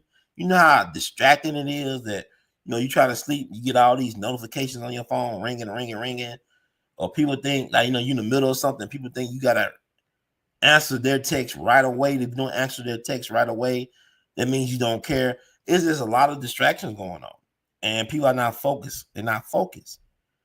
And to build a nation, it takes focus. It takes discipline.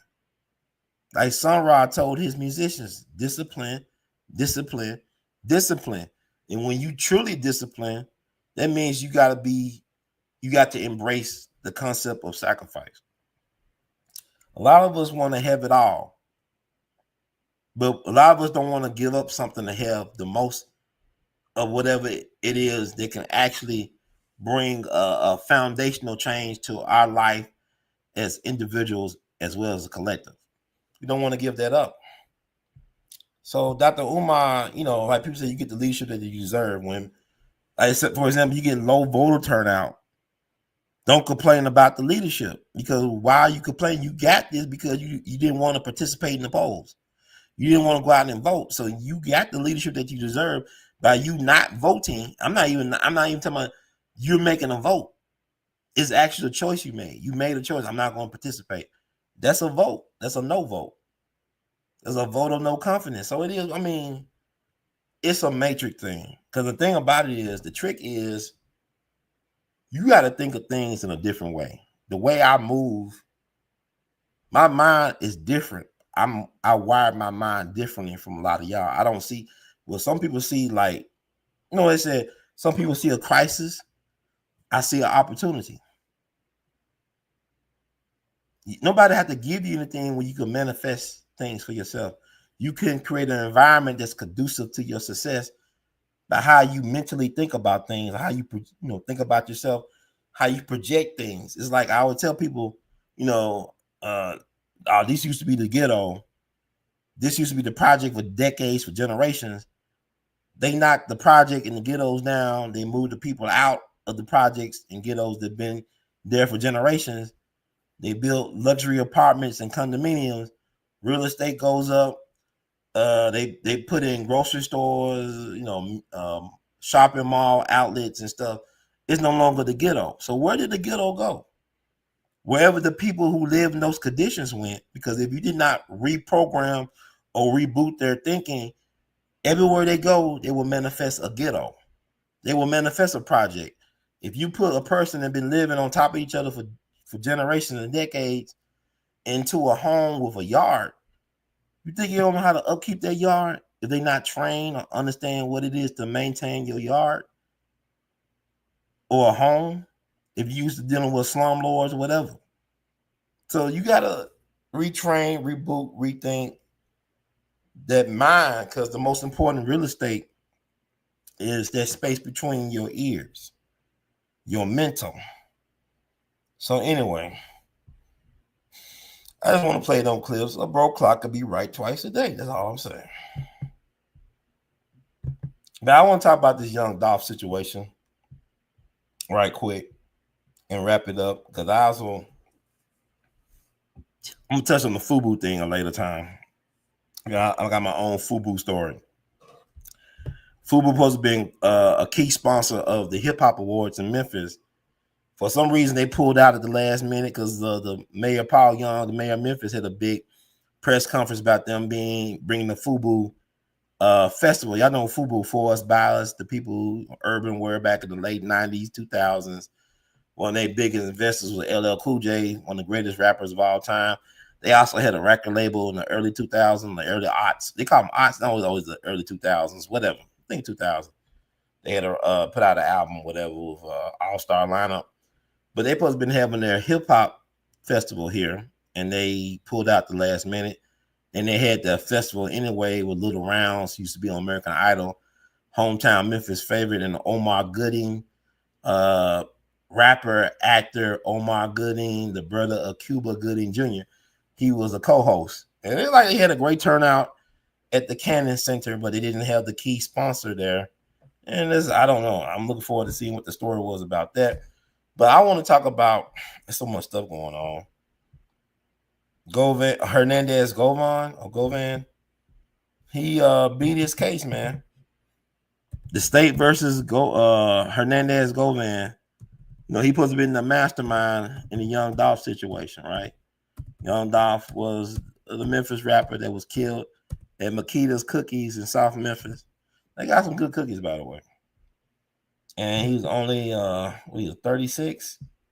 He would have been 40 this year. Young Dolph would have been 40 this year. Sad, tragic thing. Can't bring him back. You know. But I want to talk about old boy.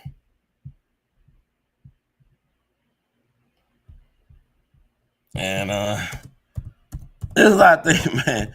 There's a lot to unpack. It was surprising for a lot of people that he was able to get off. But the thing about it is, you got to blame the state for not coming stronger with a case for him.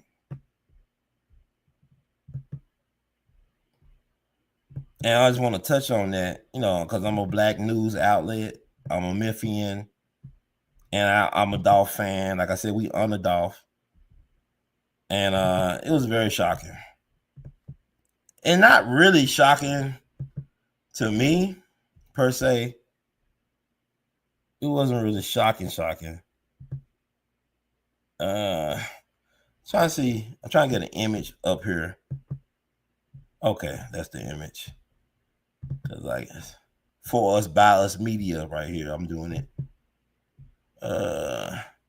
They ain't gonna hold y'all too much longer. But I just want to talk about this.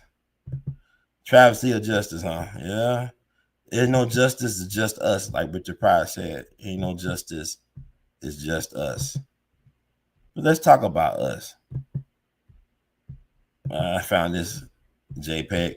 Anyway, yeah, the news came out. He was found not guilty.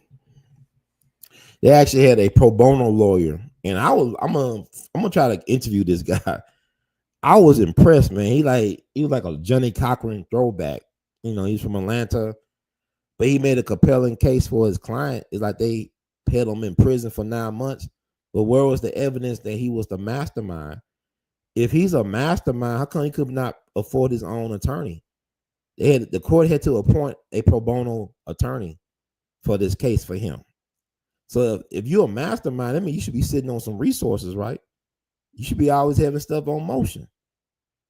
And and then Cornelius Smith, the one of the co-killers and taking Dolph out, he was the state's star witness. This dude is a crackhead, drug addict, whatever. I mean, people don't call me. He's a pillhead, drug addict, dude that took out a man that probably gave him some money to buy his pills or whatever he liked to partake in. They basically killed the plug, man. You killed the goose that laid the golden egg, man. Dolph was the guy that was to connect for the hood to come up. There was no reason why he should have got killed at the cookie shop on that day in Memphis in November of 2021. It was November 17th, 2021. I'm not looking it up right now. Cause I look at a lot of these podcasters that are not from Memphis. They be getting Memphis wrong, man. It's something that y'all really respect. I'm not gonna call them out because I think they mean well, but they don't know nothing about no Memphis, man. Know nothing about no Memphis. And I'm a Memphian, and I love my city. And even with Dolph getting killed here, it's still a great city. Because you had Fred Smith, the founder of FedEx, he was a billionaire, a multi-billionaire who lived and died in Memphis. He grew up in Memphis. He lived in Memphis. He actually did live in Memphis. I mean, the city, and he died. He's a billionaire. So you got a lot of black people that got money in Memphis. You got, Memphis, like y'all talking about it's poverty, but I saw this social media video. Memphis was number 10 as being one of the places with the most black millionaires in the country. Number 1, of course, was Atlanta with 11,000 black millionaires, allegedly black American native millionaires. But Memphis got money. We always had money here. This is the distribution hub of the country. And not just, you think about goods and, you think about church. This is a church Mecca. This is a church Mecca. This was New Jerusalem. If you was an up-and-coming black preacher, if you could make it in Memphis, you could make it anywhere in the country. Aretha Franklin's father, C.L. Franklin, started in Memphis. Aretha was born in South Memphis in Soulsville. That home still stands. But I'm saying Memphis was New Jerusalem. Church of God in Christ, Bishop Charles Mason, born, raised Memphian. Denzel is Kojic. Denzel got that mouthpiece. I think his daddy was Kojic preacher. And he's from Mount Vernon, New York, but Denzel got that mouthpiece. They say Denzel like listen to Memphis rappers. I think Denzel broke bread with Moneybag Yo, I think down in Miami. I guess he was getting ready for this role he did with Spike Lee, whatever.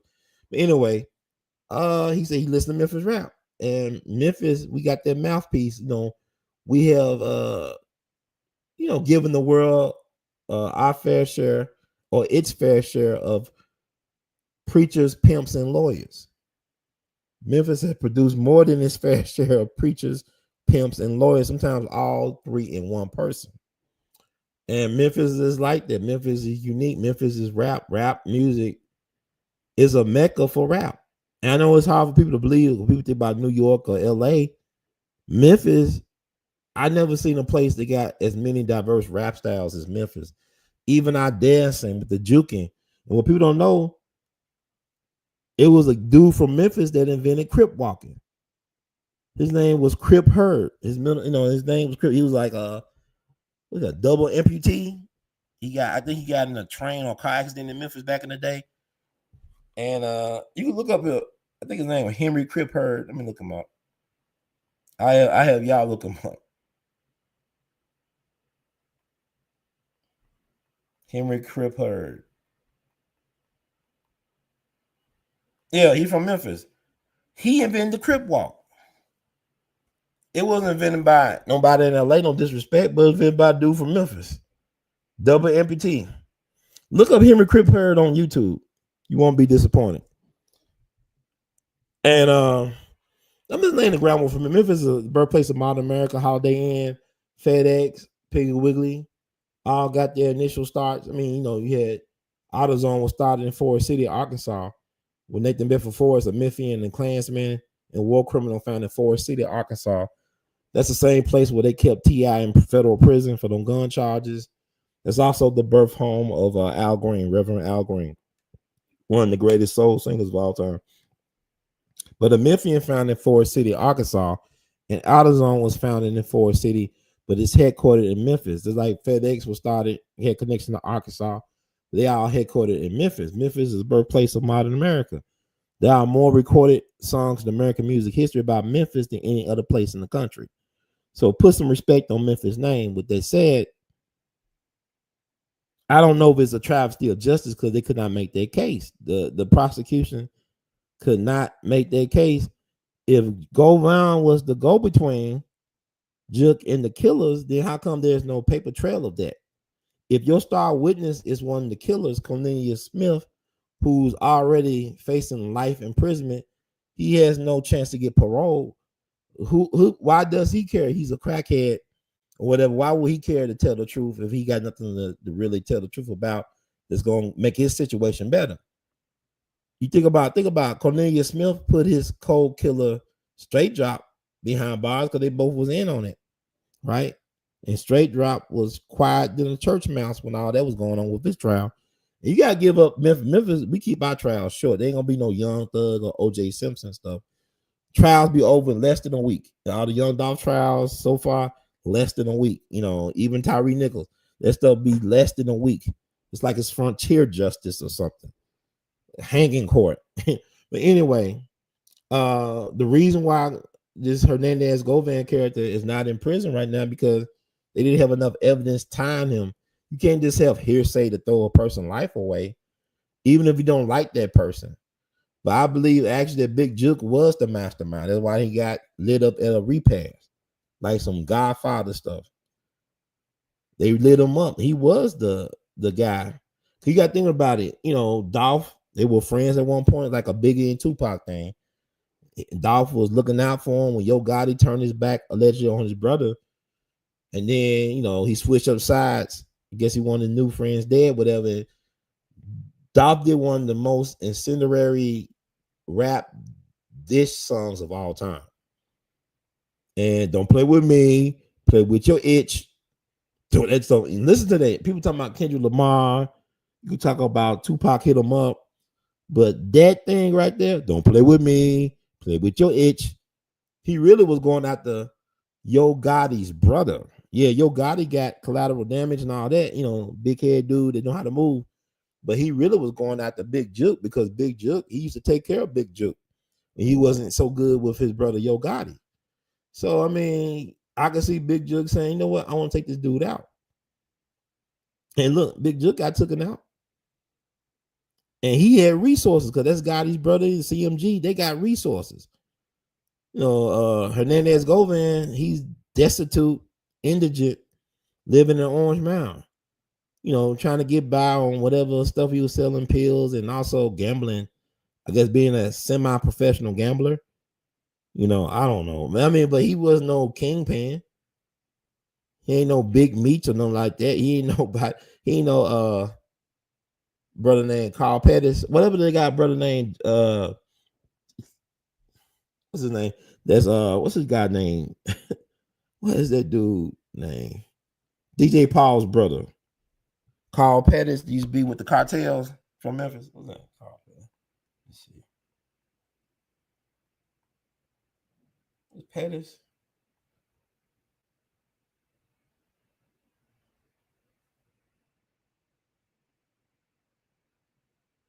Oh, Memphis. Kingpin. I love like internet. You just type in some weird stuff. Okay. I said Carl Pettis now. Craig Pettis. Is it Craig Pettis? Yeah, Craig Pettis. That's DJ Paul's health brother, I believe. He wasn't no kingpin like that. That man couldn't afford no lawyer. They get pro bono lawyer given by the state. And the state paid for their own defeat. It's like the Memphis DA office kind of like the Washington Generals with the Harlem Globetrotters, because they took a lot of L's with Tyree Nichols case, not guilty. Now this stuff with Hernandez Govan, not guilty. But if he's not guilty, he should be in prison. I don't care how people in their feelings about it. I mean that pro bono lawyer is something else. He got a lot of clientele. Cause like the problem with the Just Us system is that a lot of times people are in prison because they take those plea deals. They may be innocent, but they don't have the resources to afford, I guess, the top attorneys and investigating people, like, you know, private investigators and stuff like that. Whereas Hernandez Govan got that treatment like he was paying top dollar, like he was a kingpin or a VIP or whatever, where he had this, you know, great lawyer from Atlanta, and also he had an investigative team. He had a team, you know, he had, you know, some, I know Handel Durham, whatever, the Memphis lawyer.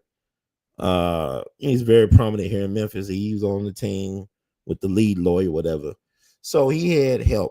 And I promise you, if they actually had something connecting him to the Dolph thing that was physical, tangible, he would be in prison right now. But it was done right. And I hate, you know, and I'm a Dolph fan, but I believe that the kingpin was Big Juke, or the mastermind was taken out back in January of 2024.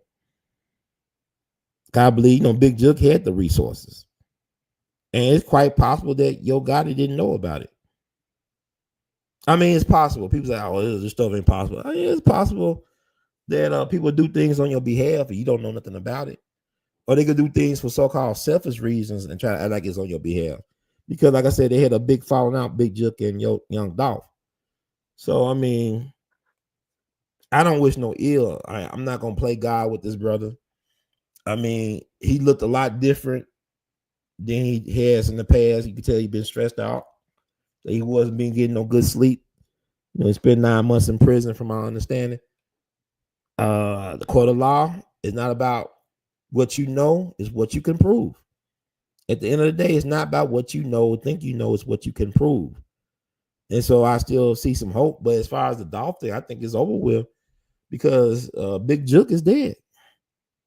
And Yo Gotti, whatever people think about Yo Gotti, I like Yo Gotti's music and stuff. I like his stuff. I mean, Yo Gotti's talented to me. Like anybody, I don't play like, oh, I can't. If I love like Young Dolph, I can't like Yo Gotti. Shit, I love Tupac. I still listen to Biggie, and I like both. They both great. But my thing is this with Yo Gotti, he moves smart. Yo Gotti don't think like no street Negro. He ain't hanging out on the block, on the corner, in the project.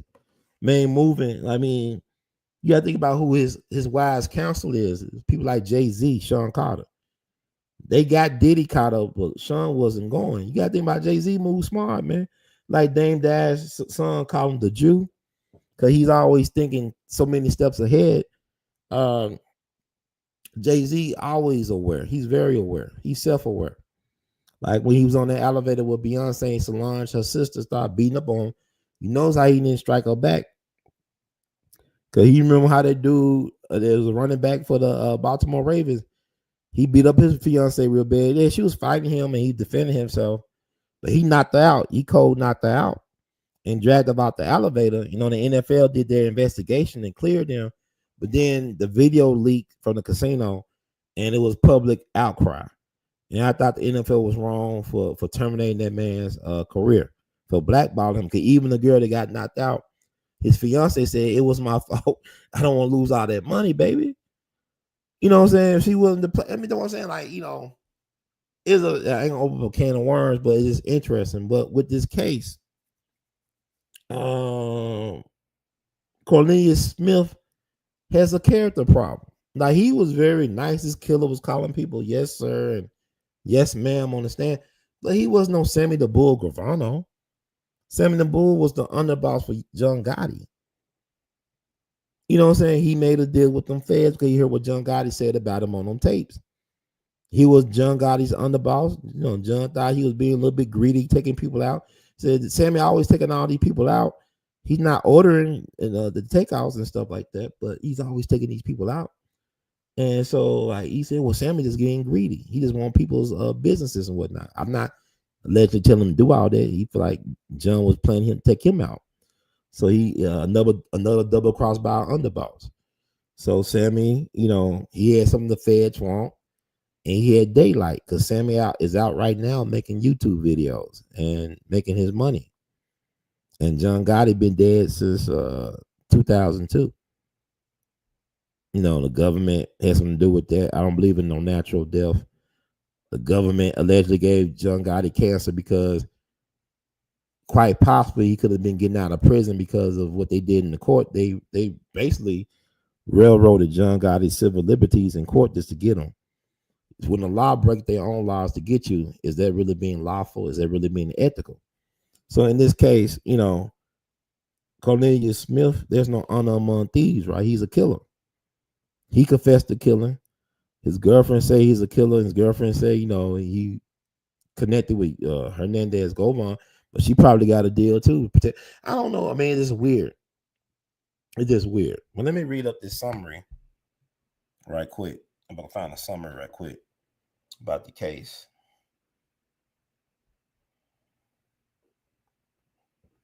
Can you even think about the real Murder Inc. days, right?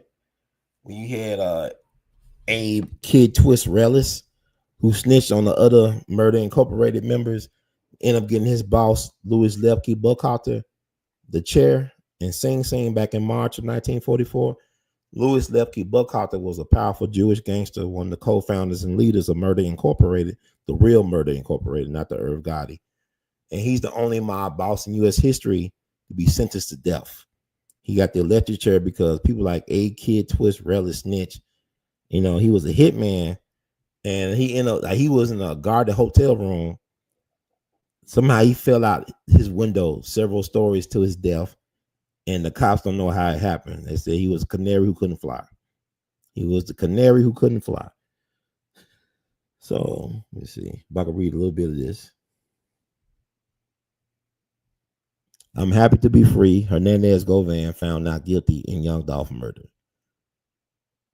Hernandez Govan, the alleged mastermind in rapper Young Dolph's murder, was found not guilty on all charges in court during day 4 of his trial Thursday morning.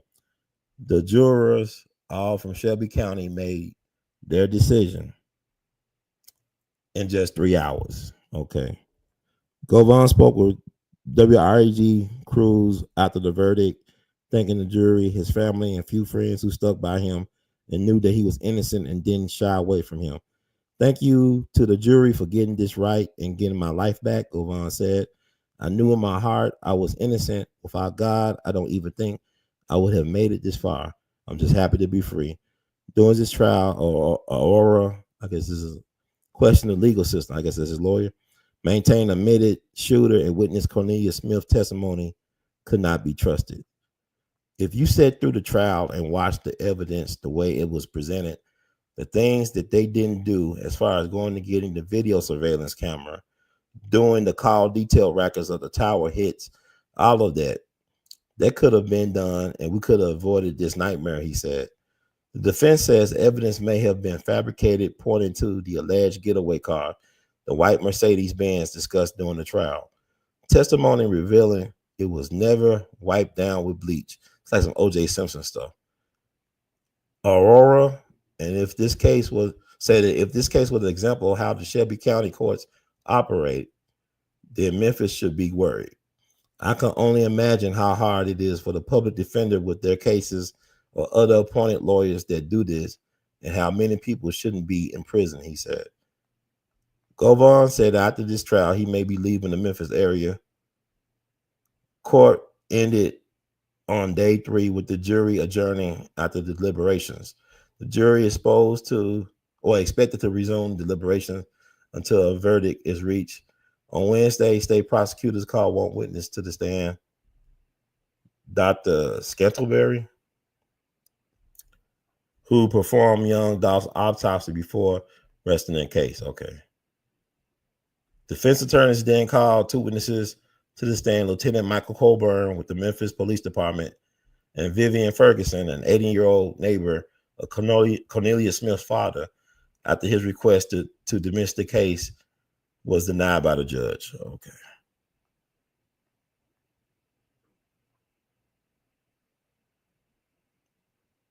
Okay.